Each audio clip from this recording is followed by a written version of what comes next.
I stood in the conference room, my heart pounding. Justin leaned back in his leather chair, smirking. Around us, his inner circle, Matthew and Josh, watched like it was a show. I felt heat rise in my cheeks, but I kept my voice steady.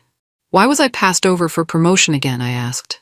My voice echoed across the table. I'd brought in the biggest clients.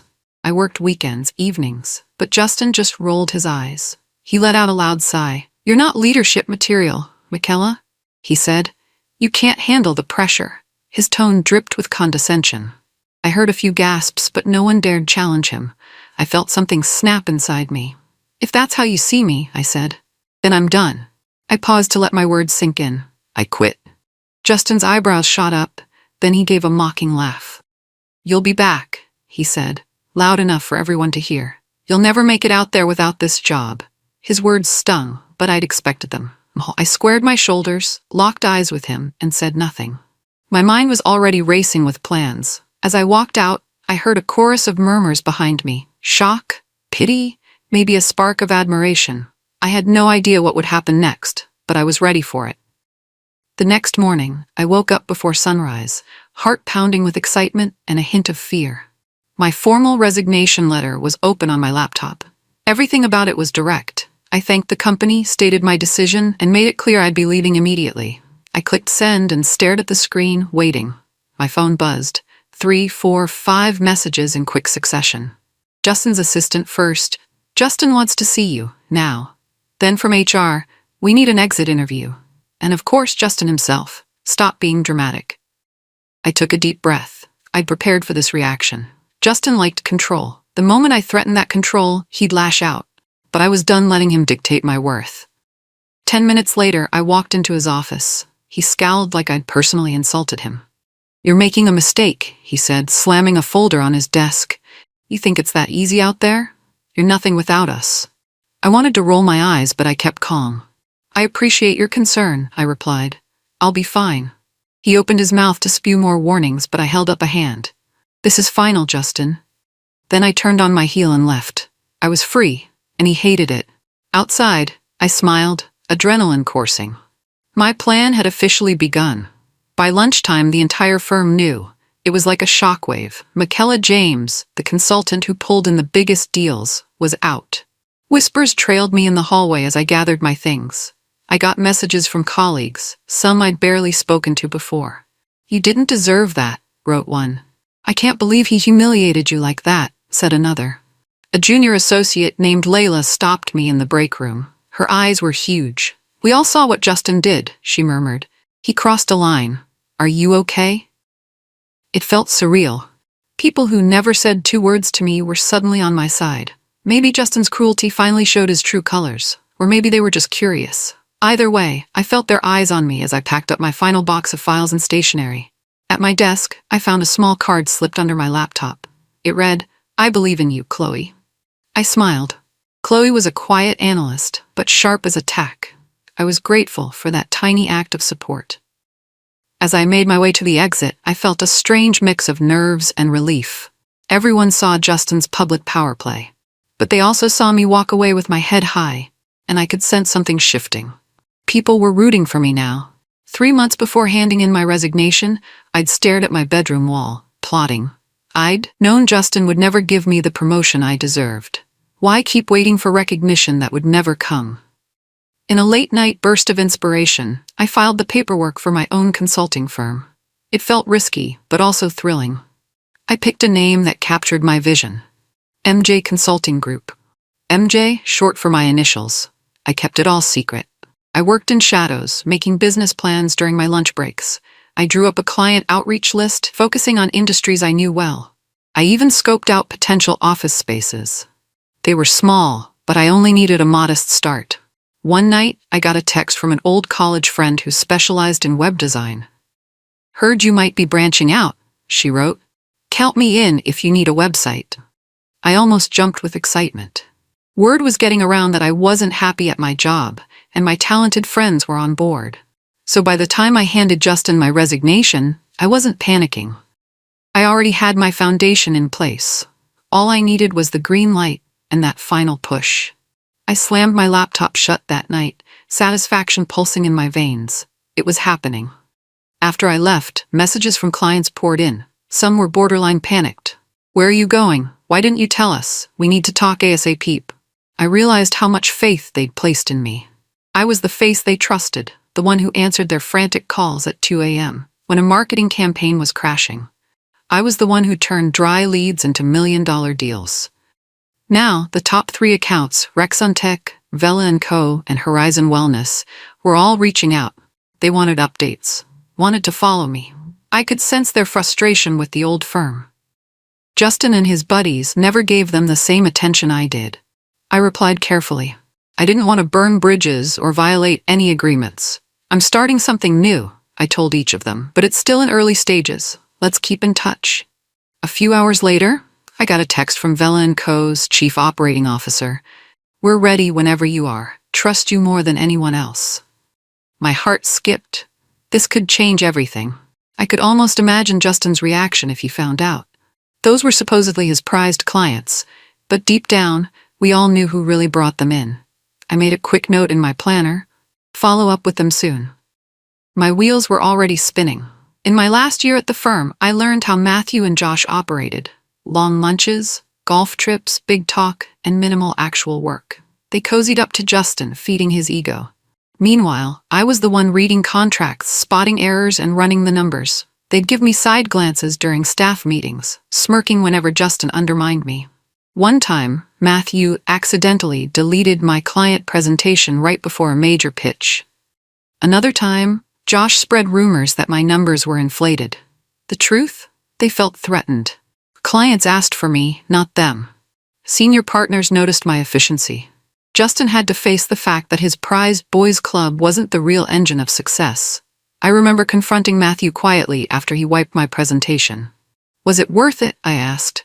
He just shrugged. "Don't take it personally," he said, then walked off. But I did take it personally. I wasn't going to let them sabotage me anymore. I worked harder, stayed later, delivered results that spoke for themselves. Yet Justin still gave them credit, praising them for team efforts. Now, as I prepared to launch my own firm, I thought about those two. They might have won short-term battles, but this time, I'd win the war. Somehow, I knew they wouldn't see it coming. Just a week after I left, I got an unexpected phone call. The voice on the other end introduced himself as Mr. Clark. "I saw your work when you saved a failing contract last year," he said. "You're the one who turned that near disaster into a $2 million profit, right?" I felt a jolt of pride. Yes, that was me. He explained that he was an investor, always on the lookout for strong entrepreneurs. "I heard you're out of that firm," he continued. "If you want to start something fresh, I'd like to help." I gripped my phone, heart pounding. This was no small deal. Clark was rumored to have deep pockets and serious connections. If he backed MJ Consulting Group, I could fast-track my growth, hire real talent, skip the usual baby steps. "What do you have in mind?" I asked, trying to sound calm. "I'll fund your startup costs. In return, I get a seat at the table and a small equity stake. We move fast, but only if you're ready." I paused, my mind spinning. This was huge. "I'm ready," I said firmly. He chuckled. "I was hoping you'd say that. Draw up a proposal.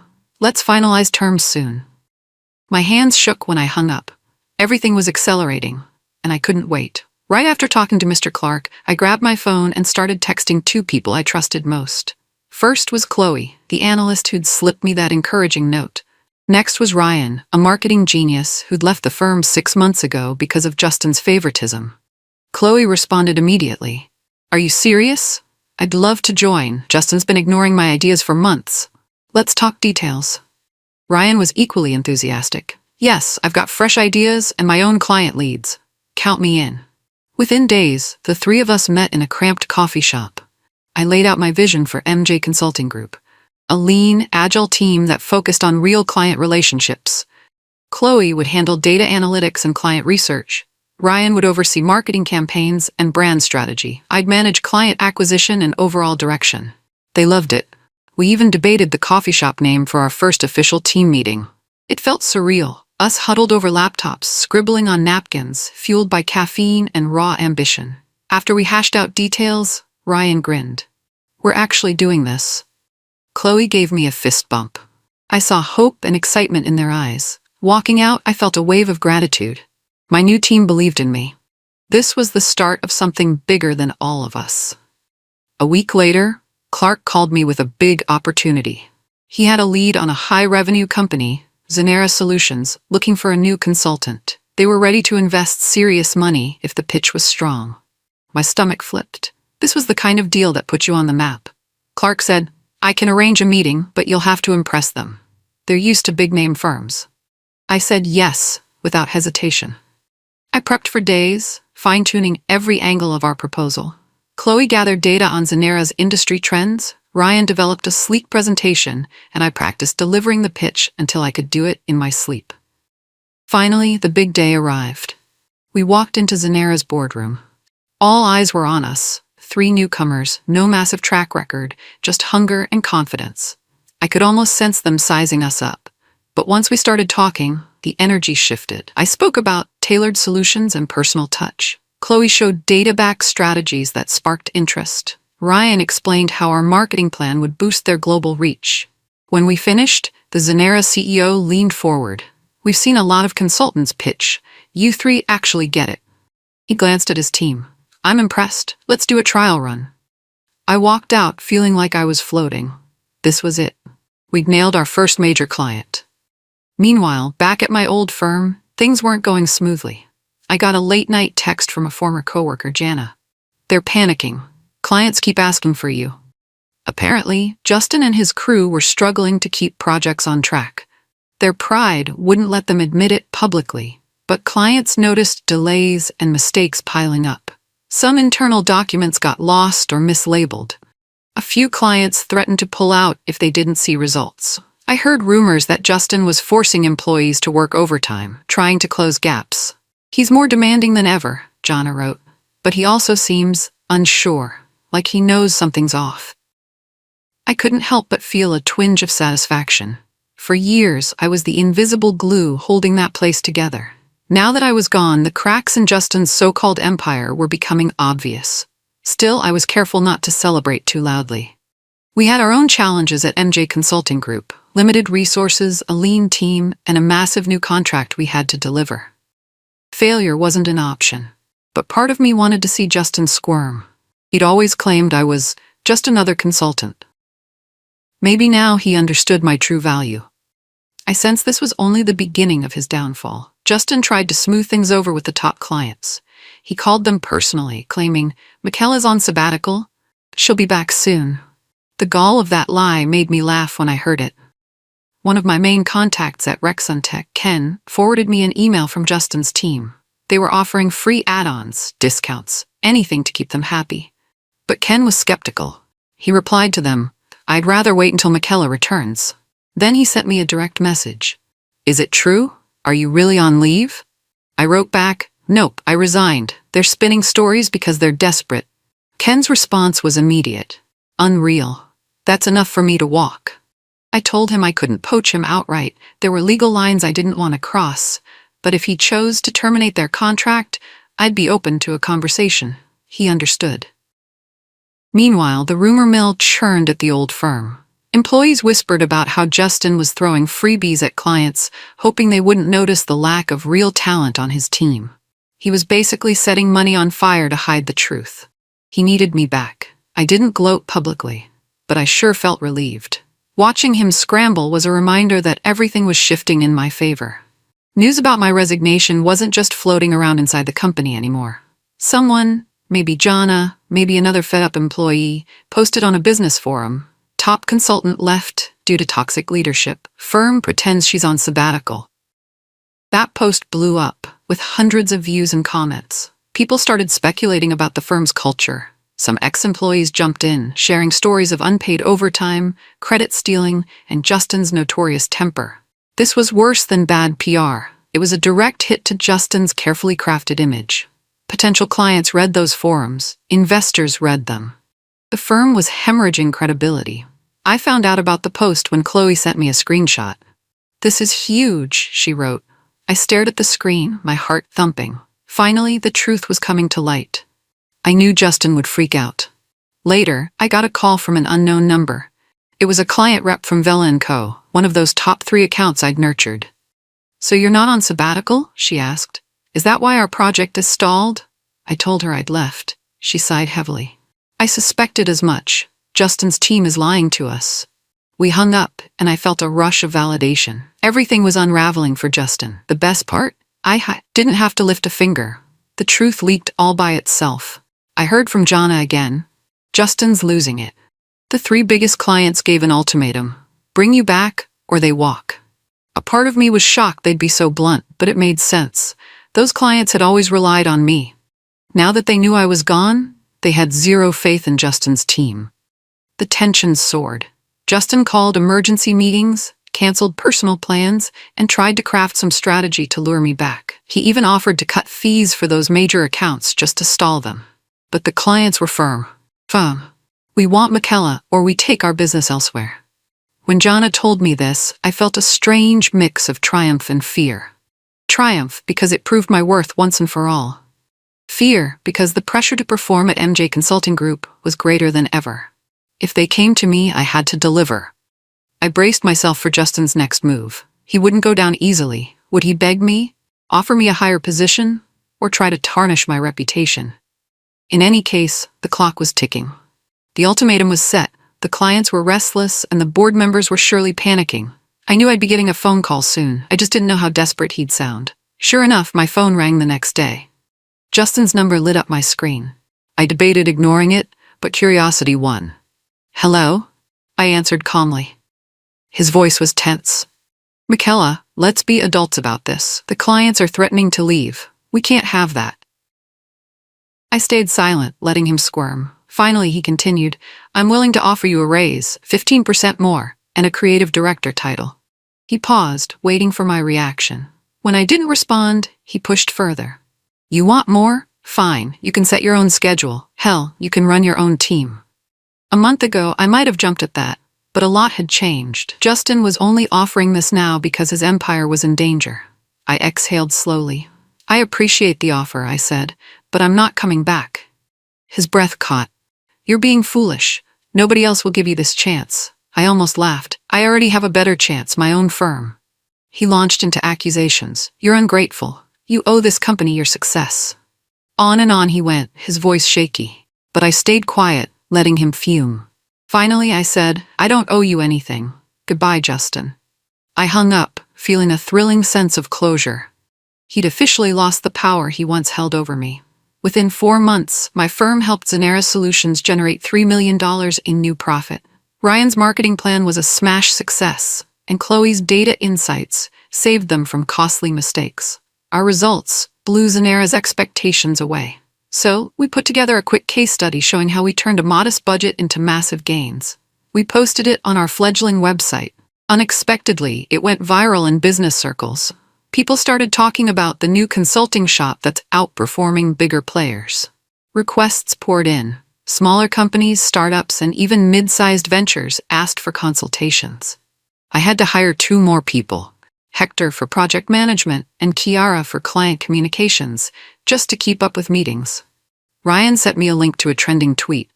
"MJ Consulting is the real deal, super responsive, honest, and brilliant." It had hundreds of retweets. I sat back in my small but buzzing office, feeling a rush of pride. These were the fruits of our hard work. The results spoke louder than any rumor Justin could spread. Meanwhile, people at my old firm were noticing. They saw our success. They realized my departure wasn't a fluke, and I could practically feel Justin's rage from miles away. Our star was rising, and I was just getting started. Word reached me that Justin was fuming. Clients and colleagues told me he was accusing me of all sorts of wrongdoing. The worst rumor? That I'd been fired for mishandling funds. It was laughable, but also dangerous. If enough people believed it, it could stain my reputation. I couldn't just ignore it.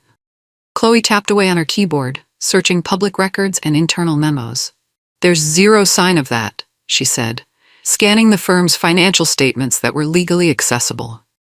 "They're probably making it up from thin air." Ryan suggested we issue a statement, but I wanted to wait. I knew Justin had no proof. He was likely trying to bait me into a public showdown. But soon, the rumor spread beyond the firm. A local business magazine hinted at financial misconduct linked to my name. It felt surreal. I'd always kept my record spotless. My phone buzzed with concerned texts from clients. "We know you wouldn't do that, right?" I assured them it was false, but the doubt stung. Justin was hitting below the belt. He couldn't beat me with facts, so he used lies. Little did he know, the board at his own firm was about to take a closer look. His fury would spark an investigation that changed everything. I got an unexpected call from a private number. The voice introduced himself as Robert, a member of the firm's board of directors. He spoke in clipped, formal tones. "We've heard unsettling rumors from Justin about your time here," he said. "Before we escalate this publicly, we want to investigate the truth."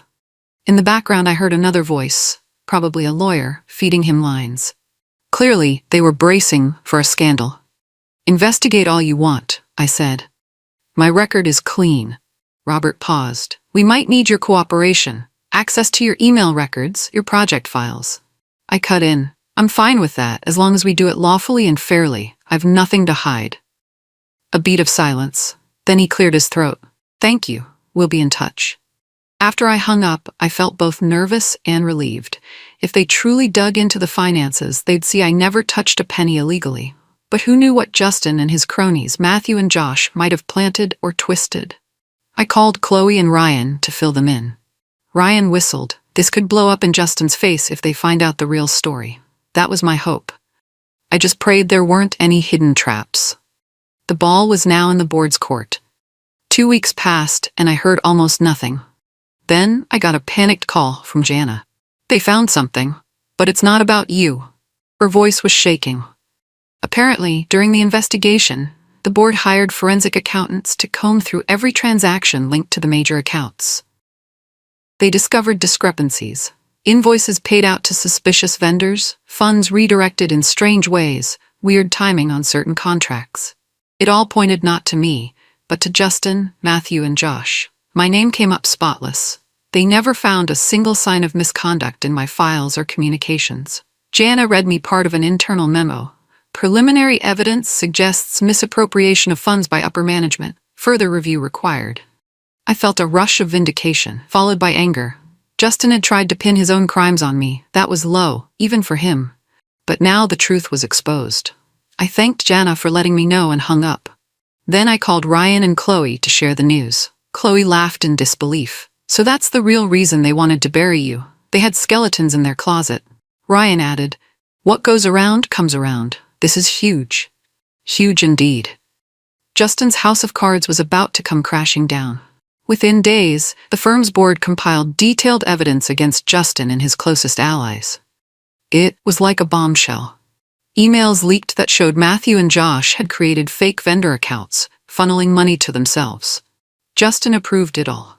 I saw screenshots of forged invoices, dates that didn't match actual project timelines, payment records that pointed to a shell company registered under Josh's name. It was textbook embezzlement. My heart pounded as I read through the files. I remembered moments when projects ran short on budget or random cuts were made. Justin always claimed it was for the good of the company. Meanwhile, he and his cronies were taking advantage. The final blow was a recorded conversation. Someone must have taped it, where Justin admitted, "We just need to hide the money for a few more months. Then we'll restructure and nobody will find out." That conversation ended any debate. The firm's board had undeniable proof. Meanwhile, my name remained crystal clear. I wasn't sure whether to feel relieved or outraged. All those years, I'd worked day and night, believing the company simply had tight finances. Meanwhile, Justin was stuffing his pockets. Now the truth was out for everyone to see. And I had no sympathy for him, not after what he tried to do to me. The next morning, headlines popped up in local business news. Consulting firm execs face embezzlement allegations. My phone buzzed with calls from reporters, but I declined interviews. I was content to watch from the sidelines. Jana messaged me. "Board just suspended Justin. Matthew and Josh are gone, apparently fled the country right before the official charges." I could hardly believe it. They actually ran. Justin was left to take the fall. The board forced him to step down as CEO while they launched a formal internal probe. He tried to claim innocence, but the evidence was airtight. The firm's employees were in shock. Some felt betrayed. Others said they weren't surprised, given Justin's shady behavior. Old clients started demanding accountability. A few posted scathing reviews online. We trusted them with millions, and this is what they did? For my little office at MJ Consulting, I watched it unfold. Ryan joked, "They thought you were their biggest threat." Turns out, they were their own worst enemy. Part of me felt a twinge of sadness for the innocent employees caught in the crossfire, but I couldn't deny a sense of justice being served. This was karma in motion. The board had turned on Justin, and there was no going back. Over the next few days, the firm's collapse snowballed. Investors withdrew their funds, leaving the company scrambling to stay afloat. Clients started jumping ship left and right. Some reached out to me, wanting to know if I'd take them on at MJ Consulting. Every news outlet reported on the scandal. CEO suspended in fraud probe, key executives missing, employees allege toxic work culture. Articles quoted ex-staff, some used their real names, others stayed anonymous, telling stories of bullying, intimidation, and fake promises. It was a full-blown public reckoning. The firm's once glossy reputation was now in ruins. Justin tried to do damage control, issuing a statement that sounded robotic. "We are cooperating fully with the investigation." But nobody was buying it. Behind closed doors, the board was negotiating with prosecutors. They wanted to salvage whatever they could. The entire leadership team was under scrutiny. Meanwhile, I was juggling calls from prospective clients. Our small office became a hive of activity as we expanded to meet the demand. Chloe joked that we'd need a second office soon. I stepped outside one afternoon just to breathe in fresh air and realize how much had changed in a few months. Once I felt trapped under Justin's shadow. Now he was crumbling, and I was thriving. It felt both surreal and well-earned. Reporters kept pushing for an interview. I hesitated, not wanting to be dragged into a tabloid circus. But clients and supporters urged me to speak up. They said my perspective mattered. So I decided to make a short public statement. I invited a couple of reputable journalists to a small press event at a co-working space we'd rented for the day. When they arrived, I stood in front of a simple backdrop, wearing my favorite navy blazer. "Thank you for being here," I began, my voice steady. "I want to address the rumors about my time at the firm and my decision to leave." I explained that I left because I felt undervalued and mistreated. I clarified there was no truth to the allegations that I mishandled funds. Then I spoke about my new company, MJ Consulting Group. "We pride ourselves on honesty, innovation, and mutual respect," I said. "We focus on people first, employees and clients." I also acknowledged the chaos at my old firm. "I'm saddened for the hardworking people there," I said, "but I can't speak on the criminal investigation. That's for the authorities." Then I closed with a simple message. Never stay where you're undervalued. Trust your instincts. Build something better. A few cameras clicked. I could see understanding in their eyes. I'd said my piece. My phone lit up afterward with supportive messages. I felt lighter. Days later, I was at a business lunch with a familiar face. The same client who once asked Justin, "Where's Michaela?" The man was now beaming at me across a bustling hotel restaurant. "Glad we reconnected," he said, offering a warm handshake. "Your old firm was a disaster after you left. We should have followed you sooner." I laughed. Better late than never, right? He introduced me to two partners from an international conglomerate. They were looking to expand into multiple countries and needed a solid consulting team to navigate cultural and regulatory hurdles. "We thought of you immediately," he said. "Your new firm has a real buzz around it." I felt a surge of excitement. This was a chance to go global. I pictured our name, MJ Consulting Group, on a global scale, working with clients from all corners of the world. It was a dream that once felt far away. We talked numbers, strategies, timelines. By the end of the lunch, we'd set up a follow-up meeting for a formal proposal. The possibilities were massive. As I left, I remembered Justin's mocking words. "You'll never make it out there." Now people from around the globe wanted my expertise. I got into my car, heart overflowing with gratitude and ambition. This felt like a full circle and a new beginning. When news of Justin's conviction hit, it was all anyone could talk about. He was found guilty of embezzlement and faced hefty fines. A judge froze his assets and he was slapped with possible jail time. Matthew and Josh were still overseas, dodging authorities, but Justin stood alone to take the brunt of the punishment. Articles called him the face of corporate fraud, and it was rumored no reputable firm would even consider hiring him once he was out. Colleagues from my old workplace described his meltdown in court, how he tried to blame everyone else, but the evidence was too strong. In some twisted way, I felt a pang of pity, but it was overshadowed by relief. He'd brought this on himself. All those years of stealing credit, abusing power, and ridiculing those who contributed real value, it finally caught up to him. I heard through the grapevine that the firm was in talks for a merger or complete acquisition, just to stay afloat. Several of its best employees had already resigned, citing toxic leadership.